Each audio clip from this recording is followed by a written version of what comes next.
Hey everyone, welcome back. This is Miss Wilkins here for Orchestra-Tube. I'm going to show you a bowing exercise or a bow hold exercise that is really crucial to helping form a really good bow hold that is relaxed, natural, and more importantly, adjustable. So this is a little exercise that I learned in my Suzuki training that I teach all my students.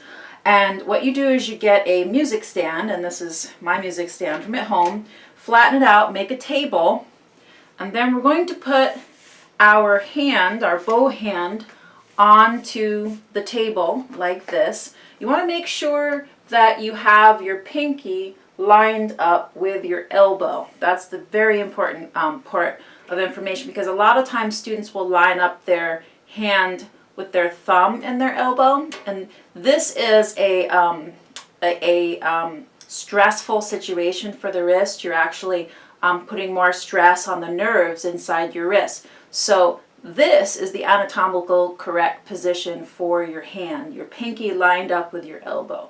So we're going to put that down here, and what we're going to do is we're going to make what I call a mountain. Now it's very important that the elbow stays on the music stand. We don't want anything lifting here, okay? So it stays on the music stand. I'm just going to make sure you get a good view of this, okay?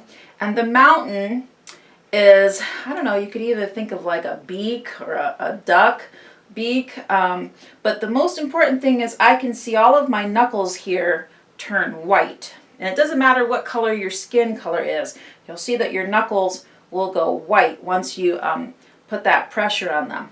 And then we're going to tell our student to crush the mountain. Now this is really important.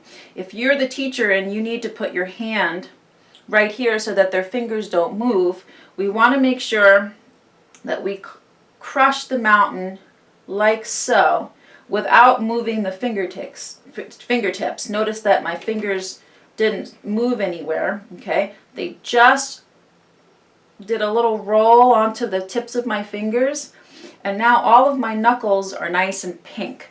And again, it doesn't matter what skin color you have, your knuckles will look a nice rosy color, okay? And then what we want to be able to do is access this motion on the bow. And this is a really unnatural movement. It's not something that we do in our normal day. So it's something that, it's a pathway, circuit pathway that has to be created in the brain to your hand, okay? So we want to just practice crushing the mountains. Now let me show you what it looks like wrong, where people will do it too far this way, or they just, you know, something that the fingers will shoot out that way. But really we just want to roll on top of those tips right there, and the thumb stays in the exact same location, okay? Then the next step would be to do this on a bow, and I'm going to just warn you that the bow is a lot harder to do this exercise on, and I'm just going to use a pencil because I don't have my bow out right now. But you can start with the next step. The intermediate step could be a pencil here, and so here's what the mountains would look like with a pencil, and then I'm going to just crush the mountains into my bow hold. So from this angle, then crushing the mountains. And you can see that the knuckles will change color as you do this exercise, and students can immediately see that this is tension and this is going to be a more relaxed bow hold.